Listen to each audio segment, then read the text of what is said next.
ഞാൻ തീർച്ചയായിട്ടും തിരികെത്താം. ശ്രീ ഷാബു പ്രസാദ്, അതായത് ഇന്ത്യയെ സംബന്ധിച്ചിടത്തോളം ഇന്ത്യ എന്ന നിലപാടെടുത്താലും ഈ ട്രംപ് കോമാളിവർഷം കാണിച്ചാലും തീരുമാനമെടുക്കുന്നത് അമേരിക്ക എന്ന രാജ്യമാണ് എന്നുള്ളത് തന്നെയാണ്. അപ്പോൾ റഷ്യയുടെ നിലപാട് ഏത് തരത്തിലാകും എന്നുള്ളത് ചോദിക്കുമ്പോൾ ഡോക്ടർ മോഹൻ വർഗീസ്, അലാസ്കയിൽ വെച്ച് നടക്കുന്ന ഉച്ചകോടി സെലൻസ്കി പങ്കെടുക്കുന്നില്ല, യൂറോപ്യൻ യൂണിയനിലെ മറ്റ് പ്രതിനിധികളൊന്നും പങ്കെടുക്കത്തില്ല.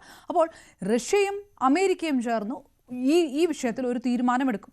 ഇത് ഞങ്ങളുടെ സൗകര്യം പോലെ മറ്റ് രാജ്യങ്ങളെ അറിയിക്കും. ഇങ്ങനെ ഒരു സന്ദേശം ഇതിനകത്ത് നൽകാൻ ഉദ്ദേശിക്കുന്നു.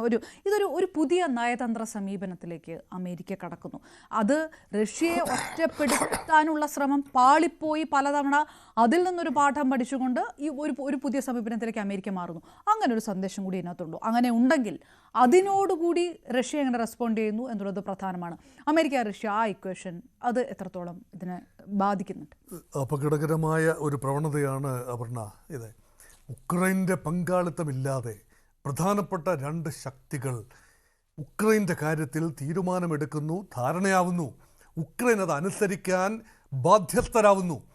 ഇത് 19ാം നൂറ്റാണ്ടിൽ പാർട്ടീഷൻ ഓഫ് പോളണ്ടിനോട് ഉപമിക്കാവുന്ന ഒരു സംഭവവികാസമാണ്.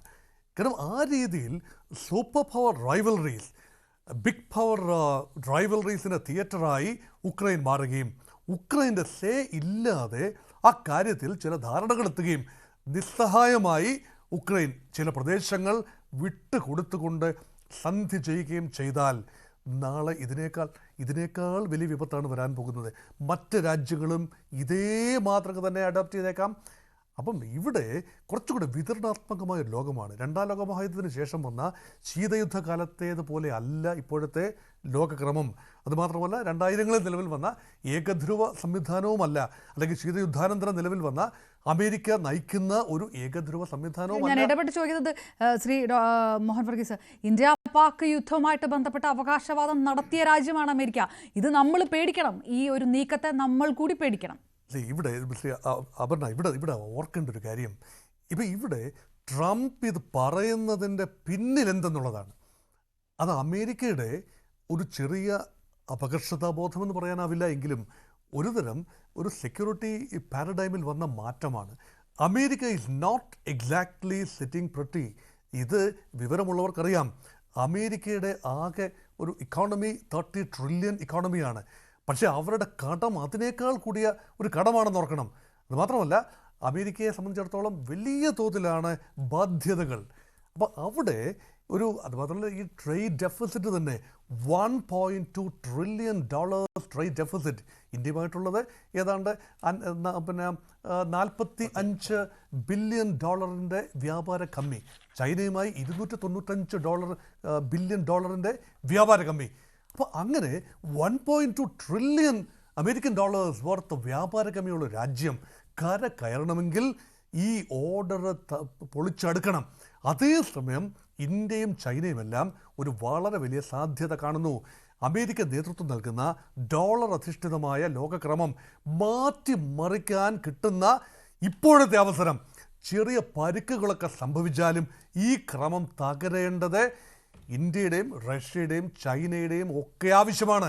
അതുകൊണ്ടാണ് ഞാൻ ബ്രിക്സ് എന്ന് തെളിച്ച് പറയുന്നില്ല. പക്ഷേ ഇന്ത്യയുടെ പെർസ്പെക്റ്റീവിൽ നോക്കിയാൽ ലെറ്റ് ഇറ്റ് ഹാപ്പൻ. നേരത്തെ ശ്രീ ഷാബു പ്രസാദ് പറഞ്ഞതിൽ വലിയ സത്യങ്ങളുണ്ട്. എന്താണ്? India's resilience has been amply testified twice in the past. എപ്പോഴാണ്? 98-ൽ വൻപൻ ഉപരോധമുണ്ടായി ഇന്ത്യക്കെതിരെ. രണ്ടാമതും ബുദ്ധൻ ചിരിച്ചല്ലോ ബുദ്ധപൗർണിമ ദിനത്തിൽ. പൊഖ്രാൻ 2 അതിനുശേഷം അമേരിക്ക നടത്തിയ ഉപരോധം ഇന്ത്യക്കെതിരെ പുഷ്പം പോലെ നമ്മൾ മറികടന്നു. അതുപോലെ തന്നെ ഗ്ലോബൽ ഇക്കണോമിക് റിസഷൻ 2008-9 വർഷം ആഗോള വിപണികൾ കൂപ്പുകുത്തിയപ്പോൾ ബാങ്കിങ് ഇൻഷുറൻസ് മേഖലകൾ ഗ്ലോബൽ മെൽറ്റ് ഡൗണിൽ ഒലിച്ചു പോയപ്പോൾ ഇന്ത്യ വ്യക്തമായി പിടിച്ചു നിന്നു. അതുമാത്രമല്ല ഇന്ത്യയുടെ ചരിത്രത്തിലെ ഏറ്റവും വലിയ വളർച്ചാ നിരക്ക് 8.6% രേഖപ്പെടുത്തിയത് ആ വർഷമാണെന്ന് ഓർക്കണം. അതുകൊണ്ട് ഉപരോധങ്ങളും വിരട്ടലുകളും ഒന്നും ഇന്ത്യക്ക് പുത്തരിയല്ല. അതുപോലെ ഇന്ത്യയുടെ ആഭ്യന്തര വിപണി അതിശക്തമാണ്. ചൈനീസ് മോഡലല്ല ഇന്ത്യ വികസനം കാണുന്നത്. China is N export oriented country. India അങ്ങനെയല്ല. ആഭ്യന്തര വിപണി ശക്തമാണ്, ആഭ്യന്തര സംവിധാനങ്ങൾ ശക്തമാണ്. അതുമാത്രമല്ല India is still an agrarian power. അപ്പോൾ ഇവിടെ നമ്മുടെ പ്രിഫറൻസ് ഉണ്ട്. അതാണ് ശ്രീ നരേന്ദ്രമോദി പറയുന്നത്. നമ്മുടെ പ്രധാനമന്ത്രി കഴിഞ്ഞ ദിവസമാഴ്ച നടത്തിയ ഒരു സ്റ്റേറ്റ്മെൻറ്റ് വേണ്ട രീതിയിൽ ശ്രദ്ധിക്കാതെ പോയൊരു സ്റ്റേറ്റ്മെൻറ്റാണ്. We have our priorities. നമ്മുടെ ആദ്യത്തെ ഉത്തരവാദിത്വം കർഷകരോടാണ്. അമേരിക്ക എന്താണ് വേണ്ടത്? അമേരിക്കയ്ക്ക് ഇന്ത്യയുടെ വിപണി ജനറലി വേണം. അതുമാത്രമല്ല, കാർഷിക ഉൽപ്പന്നങ്ങൾ, ജനിതക വ്യതിയാനം വരുത്തിയ വിത്തനങ്ങൾ ഉൾപ്പെടെ ഇവിടെ കൊണ്ടുവന്ന് അടിച്ചേൽപ്പിക്കാനാണ് ശ്രമമെങ്കിൽ അത് വഴങ്ങാൻ ഇത് തയ്യാറാവില്ല. അപ്പോൾ ഇന്ത്യയുടെ പ്രിഫറൻസസ്, പ്രയോറിറ്റീസ് വെയിൽഡ് ലാംഗ്വേജിൽ ശ്രീ എസ് ജയശങ്കറും പ്രധാനമന്ത്രിയും എല്ലാം തന്നെ വ്യക്തമായി പറഞ്ഞു. ഇവിടെ ഇന്ത്യയെ മെരുക്കിയെടുക്കാനാവില്ല എന്നതുകൊണ്ടാണ് ട്രംപ് നയമാറ്റം കൊണ്ടുവന്നത്. പാകിസ്ഥാനെ ഉപയോഗിച്ചുകൊണ്ട്, ബംഗ്ലാദേശിനെ ഉപയോഗിച്ചുകൊണ്ട്, പാകിസ്ഥാനെ പീഡിപ്പിച്ചുകൊണ്ട്, പ്രലോഭിപ്പിച്ചുകൊണ്ട്, പാകിസ്ഥാൻ്റെ ജനറൽ അസിം മുനീറിനെ സ്വീകരണം ഒരുക്കിക്കൊണ്ട്, ലഞ്ചോൺ ഒരുക്കിക്കൊണ്ട്, അദ്ദേഹത്തിൽ നിന്നും നോബൽ സമ്മാനത്തിനുള്ള ഒരു സാക്ഷ്യപത്രം വാങ്ങിയെടുത്തുകൊണ്ട് എല്ലാം കാണിച്ച ഈ കസരത്ത് അത് പാകിസ്ഥാനോടുള്ള സ്നേഹമൊന്നുമല്ല, മറിച്ച് ഇന്ത്യയെ വരച്ച വരയിൽ നിർത്താനും 25-ാം തീയതി അമേരിക്കൻ ടീം വരികയാണ്, ട്രേഡ് നെഗോസിയേറ്റേഴ്സ് വരികയാണ്. 2 ദിവസങ്ങൾ വളരെ പ്രധാനമാണ്. 25, 26, 27 ദിവസങ്ങൾ പ്രധാനമാണ്. കാരണം ഈ മാസം, ഓഗസ്റ്റ് മാസം 27-ാം തീയതിക്കുള്ളിൽ തീർച്ചമൂർച്ച വരുത്തിയില്ല എങ്കിൽ ഒരുപക്ഷെ 50% ടാരിഫ് അടിച്ചങ്ങോട്ട് കൊടുക്കുമെന്നുള്ളതാണ്. അതിനു മുമ്പ് തലയൂരണമെന്ന ആഗ്രഹം അമേരിക്കയ്ക്കുണ്ട്. അതുകൊണ്ടാണ് ഓഗസ്റ്റ് 15, നാളെ നിർണായക ദിനമാണ്. 25-ന് ട്രേഡ് നെഗോസിയേറ്റേഴ്സ് വരുമ്പോൾ എന്തെങ്കിലും ഒരു കാര്യം കാണിക്കാനുണ്ടാവണം. 27-ന് മുമ്പിൽ ഒരു ഡീൽ ഉണ്ടായിക്കഴിഞ്ഞാൽ എല്ലാം ഓക്കെ. അതിലേക്ക് തന്നെയാണ് ട്രംപിൻ്റെ ശ്രദ്ധ എന്ന് തന്നെയാണ്. പക്ഷേ ഇന്ത്യയുടെ ഓപ്ഷൻസ് വളരെ വലുതാണ്. അതിനേക്കാൾ കൂടുതലാണ് ഇന്ത്യയുടെ ഓപ്ഷൻസ്. കാരണം ഇന്ത്യക്ക് അതിനുശേഷവും India will live to fight in the war എന്ന് പറഞ്ഞാൽ ഇന്ത്യ ഡൈവേഴ്സിഫൈ ചെയ്യും.